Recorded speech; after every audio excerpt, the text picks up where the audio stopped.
Olá, meu nome é Yara Aguiar. Sejam bem-vindos ao canal Por Você de Coração. Por aqui a gente acredita que você é protagonista da sua saúde. A imensa maioria das doenças são evitáveis e mesmo quando já instaladas, as suas escolhas serão determinantes para ter qualidade de vida e longevidade.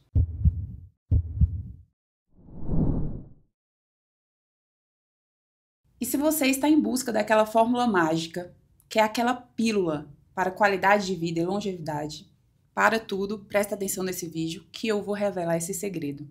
Sim, o exercício, que é o remédio mais fabuloso e mais importante para a sua saúde cardiovascular. Mas antes da gente falar desse assunto, eu vou pedir já para você compartilhar esse vídeo, curtir, se inscrever no canal, para que essa informação chegue para mais pessoas. E hoje eu vou ter que me acalmar aqui para não me empolgar muito para falar desse assunto. Mas antes de começar, vamos lá apresentar o nosso convidado de hoje, que é o Dr. Danilo Fernandes, que é, além de meu amigo, querido, obrigada por ter aceito o convite. Ele realizou sua formação em cardiologia, ergometria, ergoespirometria, reabilitação cardiovascular e fisiologia do exercício no Instituto do Coração, né, na USP, em São Paulo.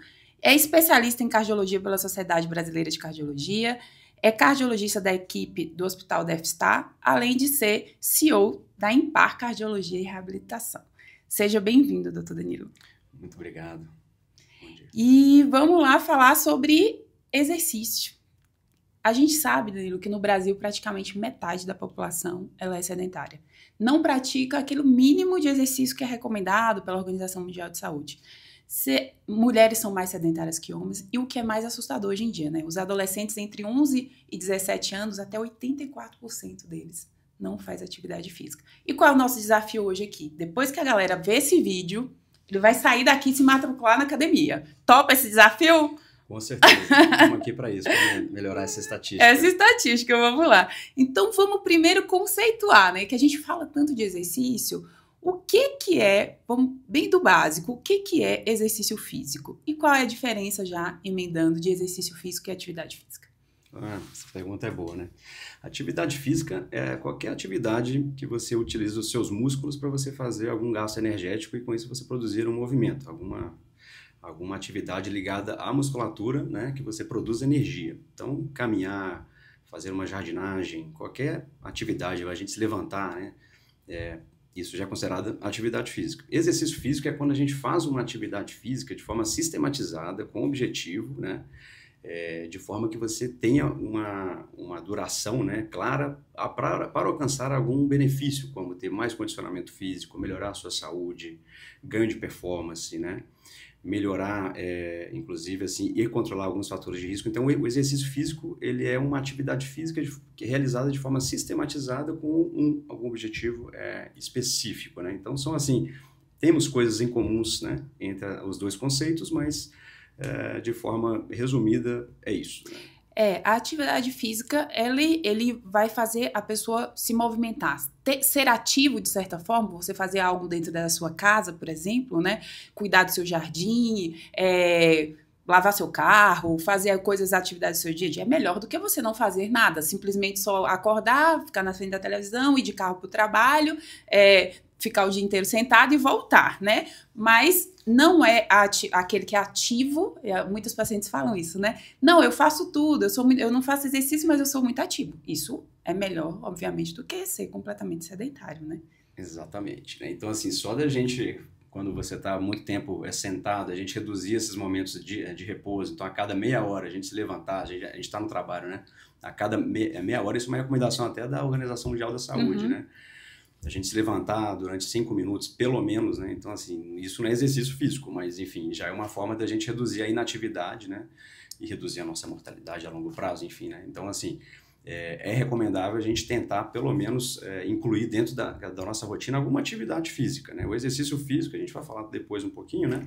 Mas ele é uma coisa mais organizada, né? Com um objetivo mais específico e programado, né? Perfeito. Então, e dosada também, né? Assim, a gente precisa ter uma dose para isso, né? Exato. E quais os diferentes tipos de exercício, né? A gente fala de exercício, tudo é igual. Quais são os diferentes tipos que existem? Isso, basicamente, aí a gente tem gente tem algumas divisões, mas dois conceitos, né? O exercício aeróbico e anaeróbico, né? E exercícios aeróbicos ou resistidos também, né? E esses exercícios, eles basicamente, a gente pode ter um componente aeróbico ou anaeróbico em cada um deles. O que é exercício aeróbico, né? Para a gente falar um pouco sobre essa divisão que é mais comum, assim, né? Aeróbico a gente utiliza principalmente como fonte energética, né? O ATP, né? Ou seja, uma moléculazinha que ela carrega energia para essa energia produzir um movimento nos músculos, né? E utiliza o oxigênio principalmente para a gente conseguir essas moléculazinhas, né, que produzem energia, que elas são energia, né? O exercício anaeróbico, ele basicamente usa o oxigênio, mas muito pouco. Ele usa principalmente a energia que a gente quebra dos carboidratos, né, a glicose, né, ou seja, os derivados dos carboidratos, para a gente produzir energia. Então, a gente não utiliza o oxigênio de forma preponderante, né? Então, tem essa divisão. E como que a gente pode fazer exercício aeróbico e anaeróbico, né? Uma caminhada costuma ser um exercício mais aeróbico, né? Que é um exercício que utiliza mais oxigênio para a gente produzir essas moléculazinhas e a gente quebra menos carboidrato durante uma caminhada leve. Agora, quando a gente faz um exercício mais intenso, né? Uma corrida, a gente vai nadar, ou seja, um exercício com uma duração maior e essa intensidade chega, né?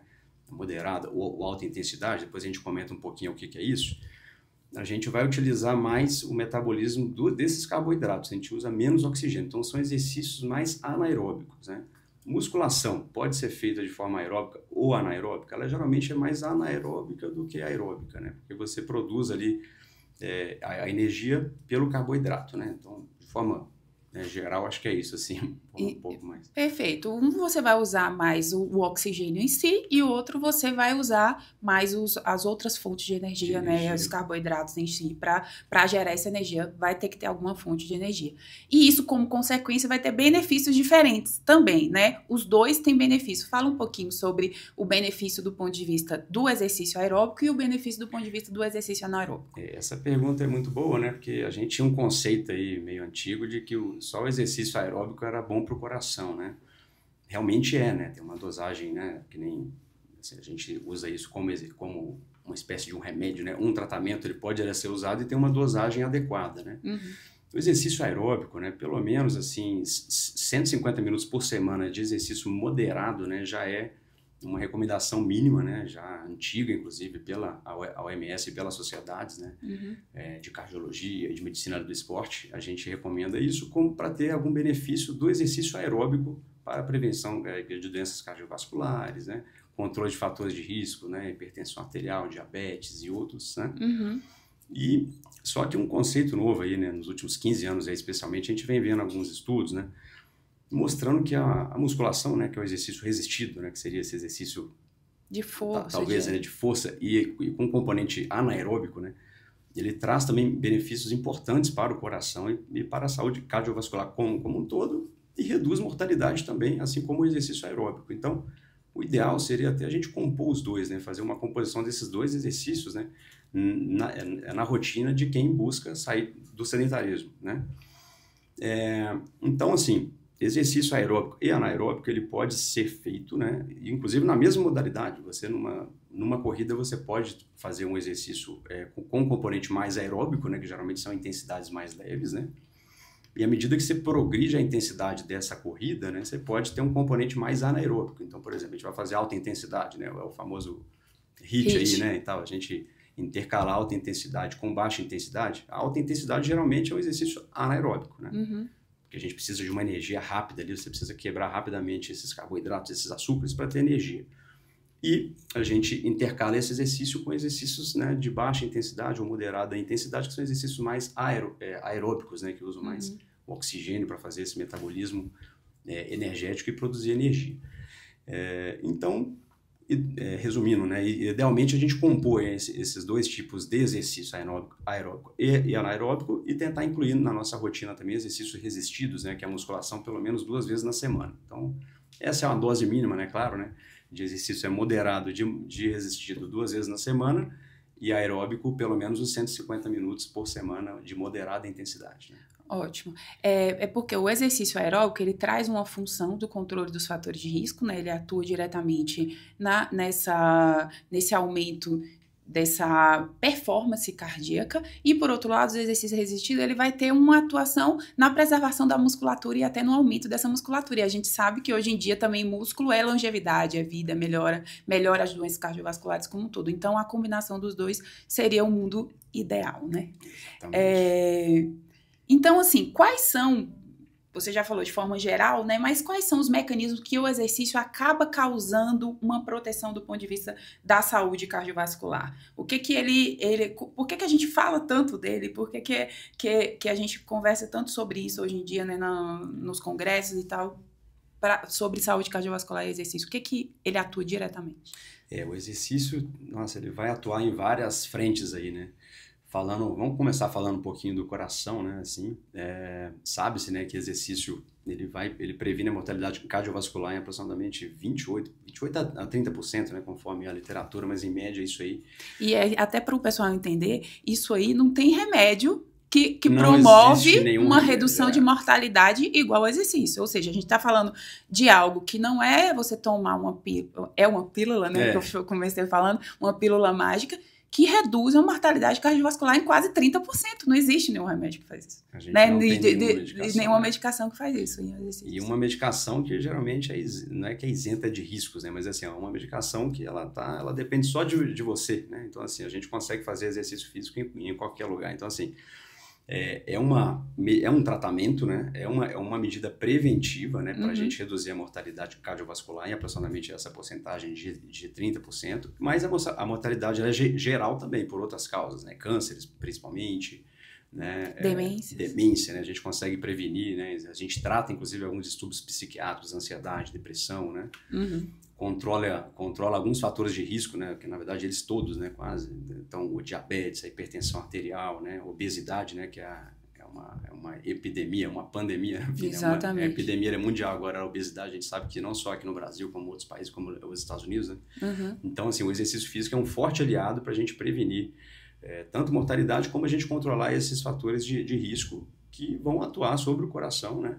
E sobre outros órgãos, inclusive, não só causando infarto, AVC, mas a gente sabe que o sedentarismo, né, a obesidade, o diabetes, a hipertensão também atuam como fatores de risco oncológicos e cancerígenos, no caso, né, ou seja, promovem câncer de mama, câncer de próstata, de colo. Então, o exercício físico consegue prevenir isso tudo, né? Inclusive, a gente tem recomendações específicas, né, de exercício físico para pacientes que têm ou tiveram câncer de mama, né, ou estão prevenindo isso. Então, a gente sabe que o exercício, o de moderada intensidade, inclusive, né, tem já benefícios bem claros para a gente tratar esses pacientes. Então, como você disse, é um remédio, né, assim, né, não vamos chamar de remédio, porque a gente não compra isso na farmácia, é muito mais saudável, né, e muito seguro, é um tratamento muito seguro, né, com baixíssimos efeitos colaterais. Aí, quando bem indicados e orientados, é claro, né, então... E assim, falando um pouquinho da fisiologia em si, ele atua desde ali da parede do vaso, né? O pessoal aqui está acostumado que eu falo muito sobre disfunção endotelial, né? Que eu falo um pouquinho sobre disfunção endotelial, sobre a parede do vaso mesmo. Ele acaba tendo um efeito ali. O povo fala tanto sobre coisas anti-inflamatórias, tá aí. Um excelente anti-inflamatório, um excelente antioxidante, aumenta a produção de óxido nítrico, regula os hormônios da fome, por exemplo, grelina, leptina, faz você... atua no sono, que a gente sabe que hoje em dia também é um importante fator de risco cardiovascular, um sono de qualidade ruim. Atua ali na entrada da glicose na célula, dessa diminuição da resistência à insulina. Então...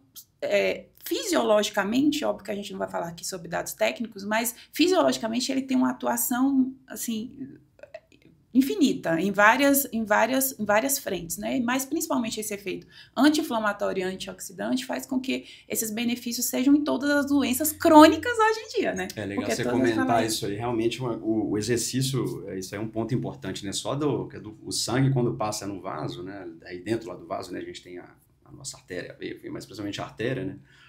O fato, durante o exercício físico, a nossa circulação aumenta, ou seja, o nosso coração ele bombeia mais sangue. Esse fato da gente se exercitar promove, né, um estresse, mas é um estresse que é bem-vindo, né, aí dentro do vaso, né, que é um atrito, né, realmente, né, o shear stress, que promove realmente esses benefícios aí, né, anti-inflamatórios, né, produz óxido nítrico, né, que é uma substância que relaxa o vaso, né, por isso esse é um dos motivos porque a gente faz exercício físico, a gente trata a hipertensão arterial, né, pressão arterial após o exercício físico, ela cai mesmo, ou seja, ela reduz, né? Ela cai.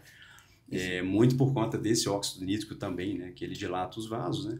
Exato. E essas citocinas, ou seja, a gente reduz a produção dessas citocinas, são essas proteínas, né, inflamatórias, a gente reduz isso, e com mecanismo antioxidantes, né? Em relação, assim, até para falar um pouco disso, né, do metabolismo da glicose, né, a gente consegue realmente reduzir a resistência à insulina. Então, a gente trata tanto os pacientes que são diabéticos como os pré-diabéticos e evitam que os pacientes que não são diabéticos fiquem também, né, eles diabéticos. Então, a gente previne as doenças, né, relacionadas aí ao todas diabetes, essas doenças, né, crônicas, né? Não. Então, resumo. Primeiro, o exercício é um grupo de atividade física programado com um objetivo, né, específico, né, tendo carga mínima ali por semana para ser considerado um exercício com objetivo, programação. Ele traz um benefício de mortalidade cardiovascular atuando como causantes inflamatórios e antioxidantes. Existem os exercícios anaeróbicos, né, que utilizam do oxigênio, principalmente os anaeróbicos que vão utilizar de outras fontes de energia, mas os dois causam benefícios e o mundo ideal seria a combinação dos dois. Mas aí a gente sabe que tem muita gente que já faz exercício e quer se aprofundar um pouquinho mais. E aí, o que você acha das zonas de treinamento e como isso pode... fala um pouquinho sobre isso e como isso pode ajudar as pessoas, né? Muita gente hoje em dia tem os smartwatches, como eles podem aproveitar isso da melhor forma para que os pacientes consigam o melhor proveito desses relógios e dessas zonas de treinamento. Ótimo, isso aí é um recurso, né, relativamente novo aí, né, mas a coisa vem sendo aprimorada, né? Então, assim, como que a gente pode usar as zonas do nosso treinamento para a gente otimizar o nosso exercício físico e alcançar mais benefícios, né? A gente tem algumas divisões, a mais comum, né, são as 5 zonas, né, mas a gente, no último consenso europeu, né, foram até mais simplificadas, a gente colocou isso em 4 zonas, né, basicamente exercícios de baixa intensidade, né, moderada alta e muito alta intensidade, né.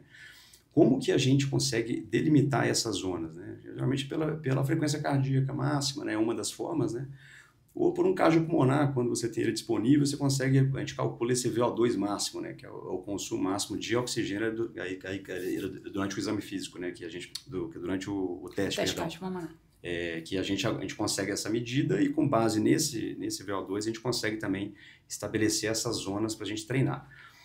Basicamente, a zona 1, né, é uma zona de baixa intensidade, né, que ela se correlaciona. Então, é um exercício ali que é muito aeróbico, né, então esse é um componente bem aeróbico, onde a gente não vai estar trabalhando muito o condicionamento cardiovascular. Então, assim, se for orientar, a gente geralmente tenta ficar entre zona 2 e 3 ali durante um exercício físico, né, para alcançar os benefícios mais importantes, né, de prevenção, de controle de fatores de risco, né. Agora, se o seu objetivo é performance, a gente pode progredir nessas zonas, né? Obviamente, o ideal é que você faça uma avaliação anticardiovascular, né? Para a gente ver se você tem essa segurança, né? Para você fazer alta intensidade, porque a partir dessa zona 3, ou seja, a 4 e a 5, no caso, são zonas de mais alta intensidade, né? De moderada a alta intensidade, que vai exigir mais do seu organismo e do seu sistema cardiovascular.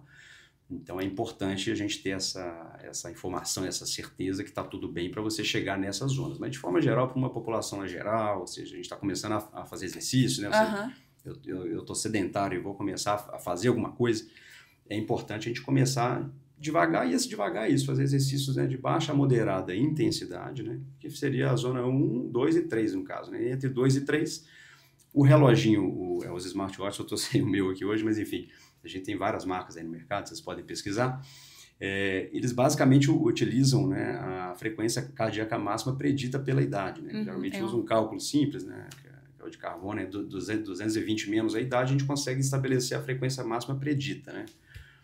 Para um exercício de moderada intensidade, geralmente a gente trabalha aí de 50% a 70% dessa frequência, né? Ou 55% a 75%, né?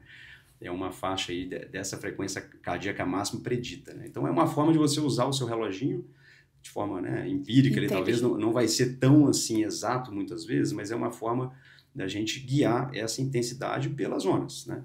Então...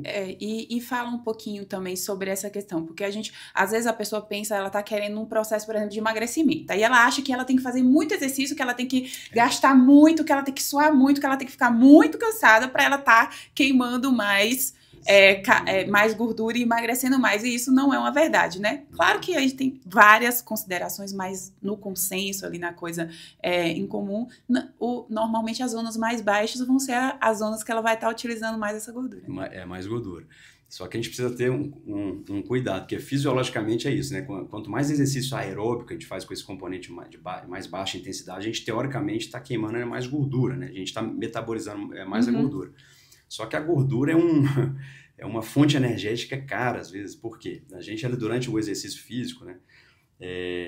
A gente demora a metabolizar ela. Então, só para você ter ideia, né? Assim, quando a gente faz a gente quebra uma molécula de glicose, a gente consegue uma energia rápida, né? Que são energias numa quantidade menor, mas é uma energia que ela está disponível. A de gordura, para a gente metabolizar ela, é um pouco mais demorada. E durante o exercício físico, se você fica só em baixa intensidade, você demora muito a metabolizar essa gordura que dá bastante energia. Então, assim, você não vai queimar tanta gordura assim. Então, é importante a gente passear um pouquinho nessas zonas aí para a gente emagrecer. Então, não é aquele conceito que era meio antigo, né? Porque a fisiologia, ela diz isso, né? Vamos ficar em baixa intensidade que a gente vai queimar mais gordura. Se você ficar só nisso, provavelmente você vai ter dificuldade para emagrecer também. Porque você precisa também de muito tempo.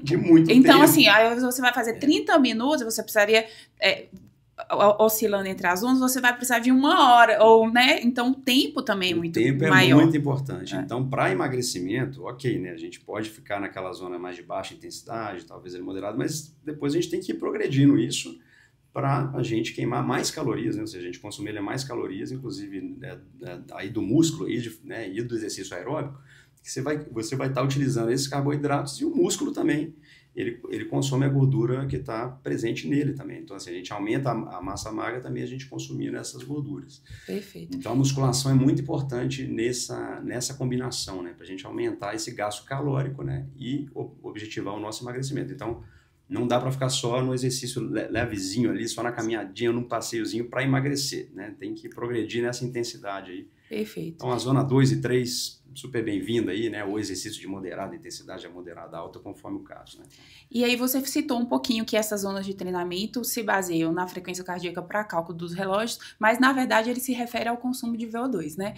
E também, a gente fala muito, não tem como você falar de exercício sem falar sobre VO2, e é importante que as pessoas entendam o que é VO2, que é uma medida que tem em muitos relógios, né? E pode, minha irmã, eu até contei isso no Instagram, porque a gente veio num trabalho de progressão de VO2 para ela, porque apesar dela fazer muita atividade física, ela tinha um VO2 que não era tão bom. Então, fez um trabalho justamente para tentar aumentar esse VO2. Por quê? Porque esse VO2 é fundamental, é importante. Explica um pouquinho o que é esse VO2. O VO2, ele nada mais é do que uma medida, a gente pode fazer essa medida direta, né, que existe um exame que faz isso, né, que é a ergospirometria, mas o que é o VO2? É a medida direta do seu consumo de oxigênio. Ou seja, então, quando a gente fala que uma pessoa tem uma capacidade aeróbica excelente, é muito baseado nessa medida. Ou seja, quanto mais oxigênio a gente consome, isso quer dizer que a gente está mais bem condicionado, né? Utilizando muito aquele metabolismo aeróbico, né? E o VO2 ele tem uma importância prognóstica, né? O que a gente brinca hoje em dia que é mais um sinal vital nosso, né? Então, assim como a frequência cardíaca, o batimento, ou seja, a nossa saúde mental, o nosso bem-estar, entrou o VO2, que a gente sabe que as pessoas que têm capacidade aeróbica ou VO2 melhores, né? Ou seja, elas tendem a viver por mais tempo, né? E morrer menos, tanto de doenças do coração ou outras doenças, como alguns cânceres, né? Então, o VO2 ele é isso, é uma medida do seu consumo de oxigênio, né? Máximo, né? Durante um teste. A gente consegue medir isso diretamente ou estimando isso, né? Então, realmente, esses relógios, né? Os smartwatches, eles conseguem predizer, né, o seu VO2 e com uma taxa até interessante, acho que de aproximação. Eu já testei até medindo direto, né, com alguns reloginhos, tipo o Garmin, ele faz isso muito bem. A gente consegue, né, com o Apple Watch também, né? Então, a gente tem uma relação bem interessante para a gente programar o exercício físico, né? Porque nem sempre a gente tem um exame desse disponível, enfim, né? Um exame que... Então, a gente consegue fazer com esses reloginhos tranquilamente. Eu vi uma analogia que eu achei bem legal dessa questão do VO2, porque esse VO2 significa o quê? Quanto maior esse VO2, mais eficiente é o seu corpo, todo o corpo, desde o coração até os vasos, até a musculatura, até a extração desse oxigênio, né? E eu ouvi uma analogia que eu achei legal, que é 2 cidades, uma com o mesmo tamanho, uma que é totalmente do interior, assim, é rural, e a outra que ela é desenvolvida, que ela é cheia de energia, tá? Tem eletricidade. Então, as informações nessa cidade que ela é mais desenvolvida, né? Ela chega com mais rapidez, ela é mais eficiente, é uma cidade que funciona melhor, é uma cidade que tem uma eletricidade. Então, ela é mais, acaba sendo mais desenvolvida, mais eficiente, mais funcional, né? E tende a ter mais longevidade, né, no caso.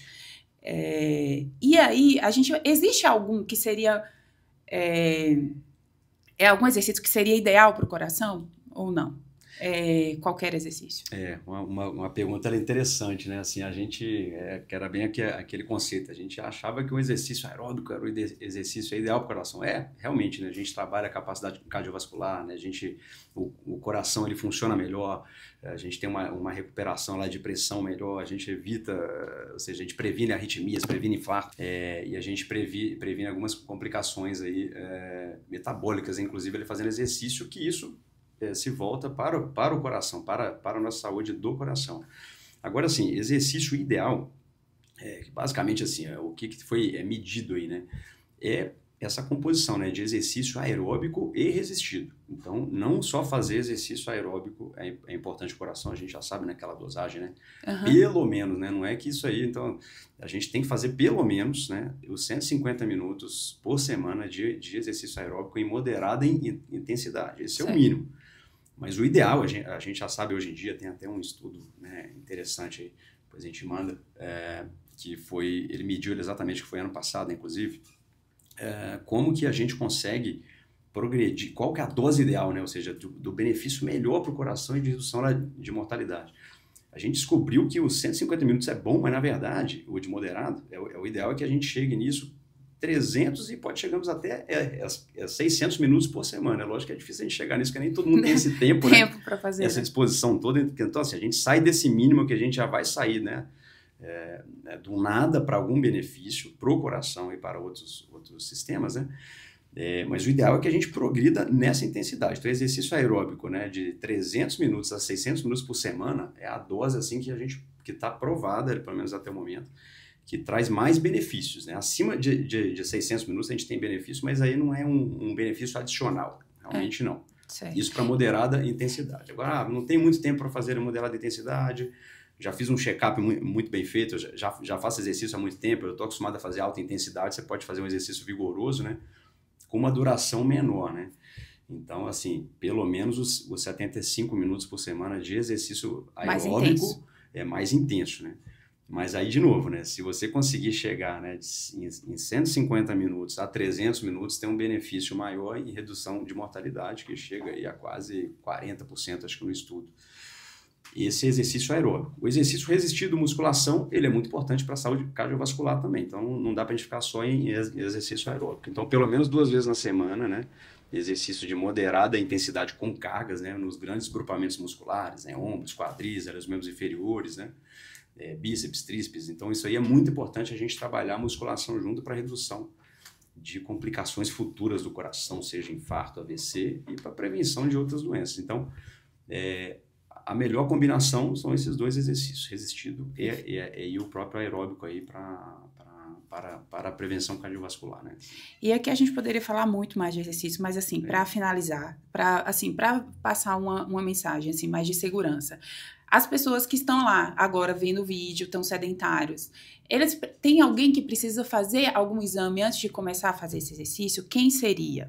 E também fale um pouquinho sobre os sinais de alerta, né, daquela pessoa que está fazendo exercício e precisa procurar ajuda. Ótimo, exatamente, assim, o sedentarismo é um fator de risco, né, então, assim, é interessante a gente sair de uma inatividade, não é que você precisa ir ao médico para ele te autorizar a fazer exercício, calma, né, então, assim, exercícios leves, fazer uma caminhada, exercícios de casa, inclusive, fazer uma jardinagem, ou seja, pequenas, que é uma atividade física também, enfim, você consegue utilizar isso como exercício, não é exatamente um exercício programado, qualquer pessoa pode fazer para sair do sedentarismo, mas é interessante procurar um médico, né, porque assim, a gente precisa identificar alguns fatores de risco, né, que possam te colocar em risco para a gente progredir nessa intensidade. Então, assim, fazer baixa intensidade, né, talvez não vai exigir muito do seu sistema cardíaco, né? e a cardiovascular. Então, é interessante, sim, para você alcançar maiores benefícios, passar por uma avaliação, porque às vezes você pode ter algum fator de risco que não está muito aparente aí, te colocar em risco ali durante a prática de alguma atividade física. Então, você já comece logo alguma caminhadinha, algum exercício leve e procure realmente algum cardiologista, um médico ali do esporte, ou seja, alguém que lide com isso, para poder te orientar melhor depois e identificar eventuais fatores de risco. Tá? Então, é interessante mesmo, né, que é o famoso, é um check-up, né, para você depois conseguir progredir nessas intensidades e ter maiores benefícios, né? E sinais que são alertas, assim, né? Então, assim, a gente sabe, né, então nessa avaliação aí, a gente identifica os fatores de risco que podem, né, colocar esse coração em risco durante uma atividade física, sejam arritmias, né? Às vezes é um paciente que ele é diabético, não sabe, né? Tem uma pressão alta ali que não tem, né, no diagnóstico ainda. Isso tudo é importante a gente saber na hora de orientar o exercício físico. E sinais de alarme, assim, a gente sempre fica atento àqueles principais, né? A gente vai falar de todos aqui, mas os principais, né? Você vai fazer um esforço físico, eu tô com dor no peito, tô com um cansaço que eu não tinha, né? Atletas, né? O esportista, já que já faz exercício há muito tempo, queda de performance, então é importante a gente ficar atento a isso aí, que pode ser que tenha é o seu organismo dando um sinal de que alguma coisa não tá legal. Uhum. Então, o que a gente faz, né? Lógico que você vai procurar um médico ali, né? Mas evitar chegar nesse ponto que você tem esses sintomas para você não ficar em risco. Procure um médico para a gente identificar o que está acontecendo. Outro sinal, outra coisa importante, que eu faço exercício físico, começa a ter alguma tontura ou palpitações, né? Aquelas batedeiras no peito, uma sensação de desmaio, né? Ou desmaio efetivamente. São pontos importantes aí que a gente faz essa avaliação lá na consulta, mas é importante qualquer pessoa que faz exercício ficar atenta a esses sintomas. Pode ser que alguma coisa não esteja legal e mereça investigação ali, né, para você fazer com segurança, né? Então, em resumo, assim, se você tem algum sintoma, é importante procurar antes de iniciar. Se você vai fazer uma atividade de baixa intensidade, leve, comece, porque o malefício do sedentarismo é muito maior do que o risco de alguma coisa acontecer. E se você, por acaso, já tem alguma doença cardiovascular, pressão alta, diabetes, colesterol alto, já teve algum evento cardiovascular, aí é obrigatório que essa procura, né, de uma avaliação antes, né? Eu acho que é isso, a gente poderia falar muito mais, né? Mas, assim, a gente tem outros temas e nós vamos abordar muitas coisas aqui também. Eu queria... Você quer deixar alguma mensagem final, alguma coisa, assim, que você julga importante? Eu acho que a mensagem final é assim, abandone o sedentarismo quanto antes, né? É o grande fator de risco, enfim, você não precisa de muita coisa para fazer exercício físico, realmente uma caminhada bem feita no parque, a gente consegue fazer muitos exercícios até em casa, né? Então, saia desse sedentarismo, saia dessa inatividade, suba mais escadas, né?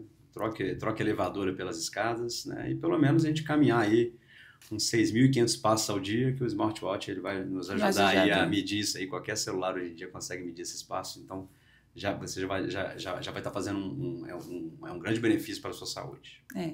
E como mensagem final, eu queria deixar que, se você fechar seus olhos agora e imaginar qualquer problema, seja ele de cunho físico ou mental, começar a fazer exercício vai te ajudar a melhorar, seja de uma forma direta, porque ele tem a ação ali anti-inflamatória, antioxidante, seja numa melhora do teu bem-estar, na tua melhora da memória da tua cabeça. Então, inicie. E se você, por acaso, está esperando o momento ideal, ter tempo para iniciar atividade física, sinto muito, isso não vai acontecer. Ele tem que se tornar uma prioridade. Não pode, 50 minutos, comece com 5, com 10, com 15, mas comece. Antes feito que perfeito. Então é isso, Danilo, muito obrigada pela tua disponibilidade, por ter contribuído aqui com a gente. Sempre à disposição. E deixa tuas redes sociais aí pro pessoal te seguir também. Claro. É Danilo G. Fernandes, né? O que é o Instagram, né? @Danilo G. Fernandes. E porque esse é o principal, acho que é o Instagram, né? Quer me achar por lá. E as outras redes aí, acho que tem que o Facebook, que é o mesmo nome, é Danilo G. Fernandes. Perfeito. E as minhas redes sociais é a doutora Yara Aguiar, e você vai me seguir por lá. E esse foi mais um Por Você de Coração.